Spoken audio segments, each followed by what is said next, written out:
একটা পয়েন্টে আসছে, সেটা হলো আওয়ামী লীগকে এর থেকে একজন কলকাঠি নাড়লে তিনি আগুনের তাপ অনুভব না করলেও আমরা যারা দেশের মধ্যে রয়েছি, এদেশ কোনোভাবে অস্থিতিশীল হলে সেই আগুনের তেজ আমাদের গায়ে লাগবে, আজ আমরা অনুভব করতে পারবো। তাহলে আমরা নাচছি কেন তার কথায়?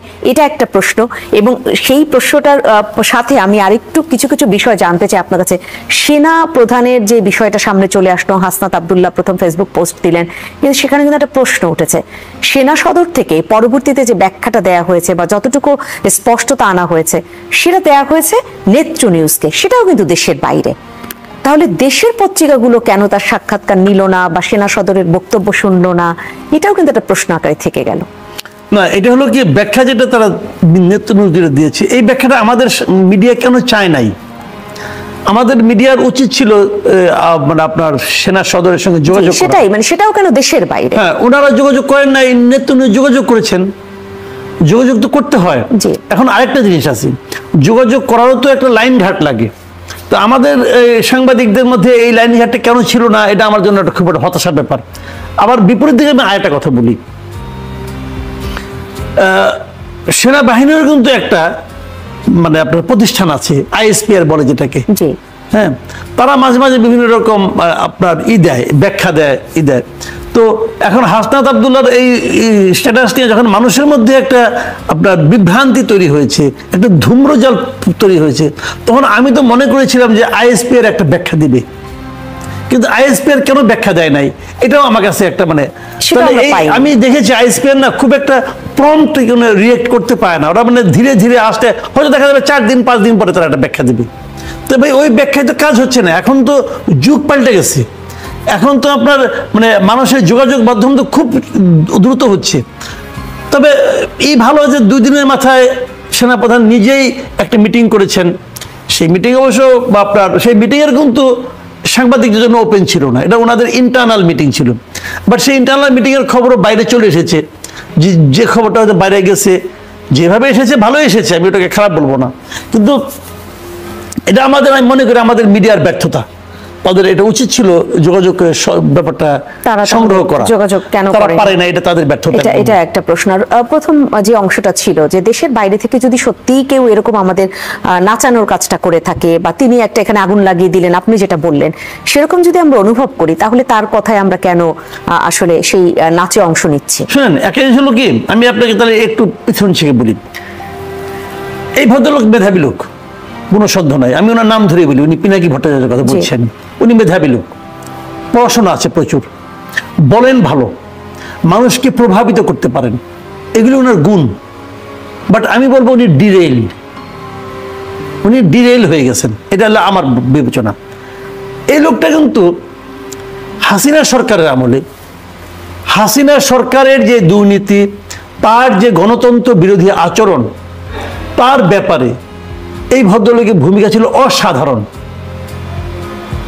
তখন উনি মানুষকে সংগঠিত করতে পেরেছিলেন, মানুষকে প্রভাবিত করতে পেরেছেন। হাসিনার প্রত্যেকটা অপকর্মগুলি উনি চোখে আঙুল দিয়ে দেখিয়ে দিয়েছিলেন, এবং ওটা করে উনি একটা ব্যাপক জনপ্রিয়তা অর্জন করেছিলেন। এবং ওই পর্যন্ত উনি ঠিক ছিলেন, আমি কিন্তু ওনাকে সাপোর্ট করি, ওই পর্যন্ত আমি ওনাকে সাপোর্ট।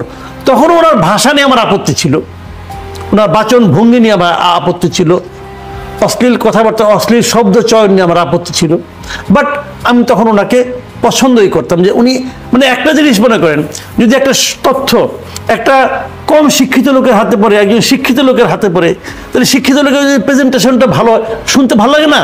উনি যে শিক্ষিত লোক নেবে, পড়াশোনা করার লোক, কিন্তু ওনার পড়াশোনা, উনি কিন্তু ভার্সেটাইল, উনি কিন্তু একমুখী পড়াশোনা করেন না, অনেক বহুমুখী পড়াশোনা ওনার আছে, আমি ওটা প্রশংসাই করছি। কিন্তু যখন নাকি এই ঘটনাটা ঘটে গেল, তারপরে কি হলো, আমাকে মনে হলো যে উনি যেন একটা মানে কোনো কিছুই মনে আমার ভালো লাগতেছে না। এবং ঠিক আছে, ভালো না লাগাও খারাপ না, আমারও ভালো লাগছে না অনেক কিছু। আমিও ওই সময় হাসিনা বিরোধী আচরণ করেছি, কথাবার্তা বলেছি। নতুন সরকার যখন গঠন করে প্রথম দিন থেকে আমি সরকারের সমালোচনা করতেছি। কি কারণে করতেছি? আমি দেখতেছি এই সরকারটা ফেল করবে, কারণ যাদেরকে নিয়ে সরকার গঠন করা হয়েছে এটা আমার পছন্দ হয় নাই। মানে এই লোকগুলিকে আমরা চিনি, এই লোকগুলি ক্যাপাবিলিটি আমার সন্দেহ ছিল, এবং সেটা প্রমাণ হয়েছে পরবর্তী সময়ে, দে আর নট ক্যাপাবল এনাফ। তো এখন উনি এইভাবে করতে পারে, বাট উনি যদি মানুষকে উত্তেজিত করে দেয়। যেভাবে উনি উত্তেজিত করেছিলেন শেখ হাসিনার বিরুদ্ধে, সেভাবে যদি এখন উত্তেজিত করে দেয় একটা গোষ্ঠীর ব্যাপারে সেনাবাহিনীর সঙ্গে, তো সেনাবাহিনী তো উনি যেরকম আন্দোলনে পজিটিভ ভূমিকা রাখছেন, সেনাবাহিনী তো সেরকমই মানে পজিটিভ ভূমিকা রাখছে। তাহলে কেন তার বিরুদ্ধে আপনি খেপাচ্ছেন কেন? হচ্ছে যে আরেকটা বিরতিতে যাব, কিন্তু তার আগে ছোট্ট করে একটু শুনে নিই। এই প্রশ্নটা নূর হক নূর কিন্তু তুলেছেন গণ অধিকার পরিষদের, যে হাসনাত আব্দুল্লাহ, সার্জিস আলম তারা সেনাপ্রধানের সাথে সাক্ষাৎ করতে গেলেন, সেনাপ্রধান তাকে ডেকে নিয়েছেন না তারা সাক্ষাৎ করতে গিয়েছেন, দুই ধরনের তথ্যই রয়েছে দুদিক থেকে। কিন্তু উনি যে প্রশ্নটা তুলেছেন সেটা হচ্ছে দলকে না জানিয়ে কি গিয়েছেন, আর যদি দলকে না জানিয়ে গিয়ে থাকেন তাহলে দলেরও তো একটা বক্তব্য থাকা উচিত। কিন্তু দল কিন্তু সংবাদ সম্মেলনে সে ধরনের কোনো প্রশ্নের উত্তর দেয়নি। এই জায়গাটায় কি বলবেন?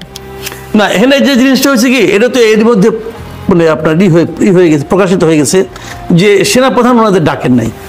ওনারাই বেশ কয়েকবার চেয়েছেন সেনাপ্রধানের অ্যাপয়েন্টমেন্ট চেয়ে, তারপরে ওনারা গিয়েছেন। তারপরে যে কথাগুলি হয়েছে এবং যে বাইরে যে এগুলি, এটা মূলত ব্যাপারটা হলো যে একটা বয়সের ব্যাপার। ওনাদের তো বয়স কম। তাহলে যেটা অপরিপক্ক বলা হয়েছে সেটাই কি আসলে যৌক্তিক? অপরিপক্ক আচরণ এটা। কতজনের সঙ্গে কত আলাপ হয়, এটা তো কোনো আনুষ্ঠানিক আলাপ না। আপনারা কিন্তু ভাবেন সেনাবাহিনী ভাবেন যে যদি সেনাপ্রধান যদি ওনাদের ডাকতেন, তাহলে হাসনাত এবং সার্জিসকে কেন ডাকবে? এটাই তো প্রশ্ন। তাহলে তো নাহিদকে ডাকতো, আক্তারকে ডাকতো। এই দলের শীর্ষ ব্যক্তি তো নাহিদ এবং আক্তার, নাহিদ ইসলাম এবং আক্তার হোসেন, একজন আহ্বায়ক, একজন হলো আপনার মহাসচিব, সদস্য সচিব না কি পোস্ট, যাই হোক, এরা তো সেকেন্ড টায়ারের লোক। তো তাদেরকে ডাকলো কেন? তাদেরকে এই জন্যই বোঝা যাচ্ছে যে উনি ডাকেন নাই। এখন এরা গিয়েছে, এরা নিজ দায়িত্বে গিয়েছে। এখন এই দলের অনুমতি নিয়ে গিয়েছে কি যায় না, এটা নিয়ে প্রথম দিকে একটা দ্বিধা আমার ছিল, এখন আর নাই। ওনারা দলের অনুমতি নিয়ে যায় নাই, দলের কারোর সঙ্গে আলাপ করেও যায় নাই, ওনারা নিজ দায়িত্বে চলে গেছে। এবং এটাই দলে হচ্ছে কিভাবে দেখেন, তারা আসার পর প্রথমে কিন্তু নাসিরউদ্দিন পাটোয়ারি বলল যে এই হাসনাতের এই স্ট্যাটাস দেওয়াটা এক ধরনের কি জানি বললো, শিষ্টাচার বহির্ভূত বললো তো। তারপরে দেখলাম আবার সার্জিস একটা দিল, সে হাসনাতকে কিছুটা খণ্ডন করলো, কিছুটা সমর্থন করলো। তারপরে দেখলাম আব্দুল হান্নান মাসুদ একটা দিল, দিয়ে বললো যে হাসনাত এবং সার্জিসের মধ্যে যে কোনো একজন মিথ্যা কথা বলছে। তাহলে এরা সবাই কি তার দলের প্রধানের থেকে দলীয় ফোরামে আলাপ করে এগুলো দিছে? এরা কি দলীয় ফোরামে আলাপ করে আহ্বায়ক নাহিদ ইসলামও তো পরে আবার বলেছেন যে তিনজনই আসলে সত্য বলছেন না। তাহলে এখন কি দাঁড়ালো জিনিসটা? কেউ কারোর সঙ্গে আলাপ করছে না। আচ্ছা, এটা কেন হচ্ছে? সেটা যদি না হয়, আমি আপনাকে এখানে ছোট করে এই জায়গাটা একটু জানতে চাই। তাহলে ওই ফেসবুক পোস্ট, তারপর যে একদম সামাজিক যোগাযোগ মাধ্যম থেকে শুরু করে সারা দেশের মধ্যে এক ধরনের নেড়ে চেড়ে বসা, সেই জায়গা থেকে তারা প্রেস ব্রিফিং এ যখন আসলেন, তখন তো দলই এসছে প্রেস ব্রিফিং এ, গুরুত্ব না দিলে আসবেন কেন, বা মিথ্যাচার হলে আসবেন কেন? আমি বলি জিনিসটা, এখন তারা একটা পয়েন্টে আসছে, সেটা হলো আওয়ামী লীগকে নিষিদ্ধ করার ব্যাপারটাতে তারা একমত হয়েছে, এবং আওয়ামী লীগকে যে এই যে আপনার রিফাইন্ড আওয়ামী লীগ আনার ব্যাপারে তাদের আপত্তিটা, এই বিষয়ে তারা প্রেস কনফারেন্সটা করছে। আর দ্য ওয়ে দে আর মানে গিভিং দ্য স্ট্যাটাস, ওইটা নিয়ে কিন্তু জনে বিভ্রান্তি আছে। এখন এটাকে আমি বলি, এই জিনিসটা একদম আমি যে খারাপ বলবো তাও বলি না। এটা হয়েছে কেন? ওই বয়সজনিত মানে কারণে। এরা দলের সঙ্গে আলাপ করে সবকিছু করতে হবে, এরা তাও মনে করে না। এটা তো কোনো রেজিমেন্টেড দল না, এই যে দলের বাইরে একটা স্টেপ ফেলতে পারবেন, এটা তো কোনো ক্যাডার ভিত্তিক দল না। এটা হলো স্বতঃস্ফূর্তভাবে তারা একটা দল গড়ে উঠছে। কাজে যার ভিন্ন ভিন্ন মত থাকতে পারে, এটা গণতন্ত্রের একটা চূড়ান্ত প্রকাশ হতে পারে, আমার কোনো আপত্তি নেই। কিন্তু এটা হতে পারে আমরা সবারটাই শুনবো, সবারটাই শুনে আমরা একটা সিদ্ধান্ত নেব, এটা হতে পারে। দলের মধ্যে ভিন্নতা থাকতে পারে ওইটুক যায়, কিছু কিছু জায়গায়, আবার কিছু কিছু জায়গায় এক হতে পারে। এটা নিয়ে আমার কোনো আপত্তিও নেই, খুব বিভ্রান্ত না, হতেই পারে তাদের বক্তব্য এটা। এইগুলি হয়েছে কেন সেটা আমি বলি। মূল কারণটা কি? মূল কারণটা হলো গিয়ে তাদের বয়স। আমি আগেও বলেছি, বয়স কিন্তু একটা ব্যাপার, অভিজ্ঞতা কিন্তু একটা ব্যাপার। এই যে ঘটনাটা ঘটানোর পর এখন যে এরকম চারদিক দিয়ে আলোচনা হচ্ছে, আপনি দেখবেন এই ঘটনা কিন্তু আর দ্বিতীয়টা ঘটবে না, কারণ তারা এই অভিজ্ঞতা থেকে শিক্ষা নিয়েছে। তার মানে এই ঘটনাটা ঘটার পরে তার একটা অভিজ্ঞতা অর্জন করেছে। এখন আপনি বলতে পারেন এরকম দলটা ধীরে ধীরে অভিজ্ঞ হবে, কিন্তু আমি আবার বলবো কি, যে অভিজ্ঞ না হয়ে রাজনৈতিক দল খোলা ঠিক না। আপনি কিছুটা অভিজ্ঞতা, আপনার দলে একজনও অভিজ্ঞ লোক নেই রে ভাই। আপনার দলে একজন লোক তো থাকা উচিত ছিল যে বলবে বাবারা তোমরা থামো। জি, তাহলে হয়তো এরকম ঘটনা আপনি যেভাবে বললেন তাতে এরকম ঘটনা ঘটে ঘটে হয়তো তারা অভিজ্ঞতা অর্জন করবে। সেটাও আসলে কি হবে আমরা সামনের দিকে দেখতে পাবো।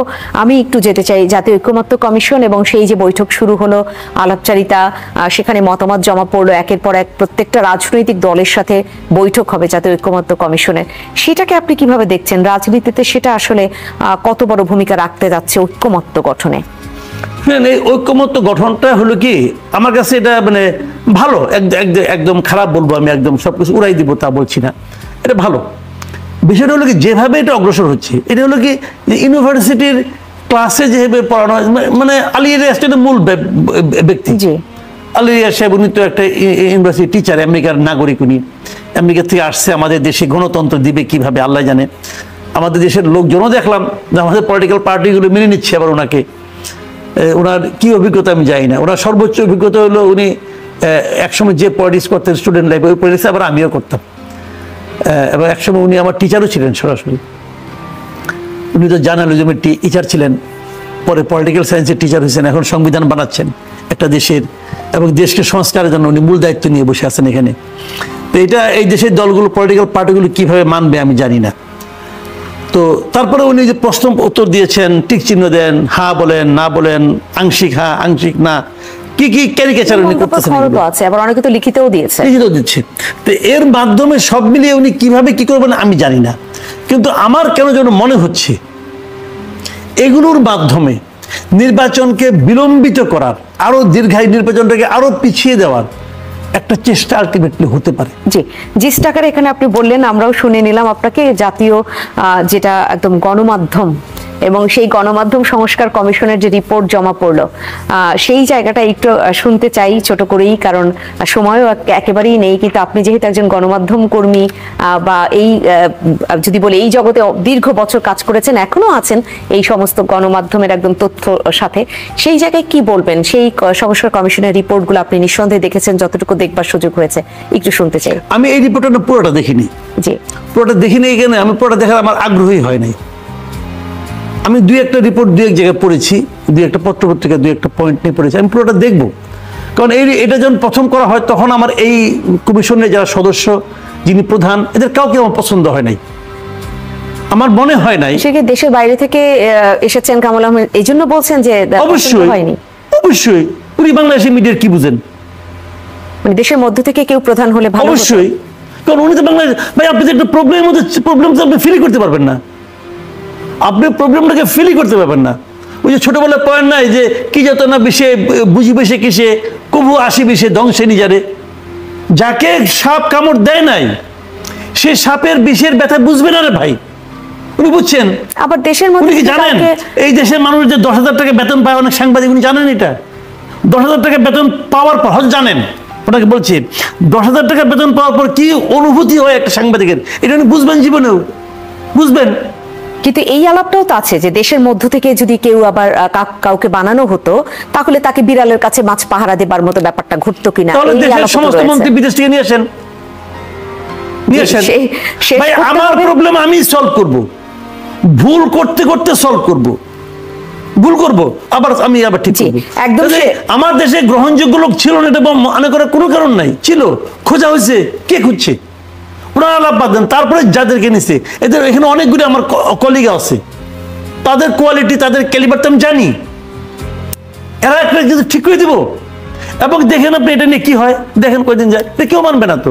তাহলে সংস্কার কমিশন, এই যে গণমাধ্যম সংস্কার কমিশনের সদস্য যারা ছিলেন তাদেরকে আপনি আসলে সেই যদি বলি মানদণ্ডের জায়গায় আপনি দাঁড় করাতে পারছেন না। আমি যে কথাটা বললাম, এটা তো আমার এই বন্ধু বান্ধব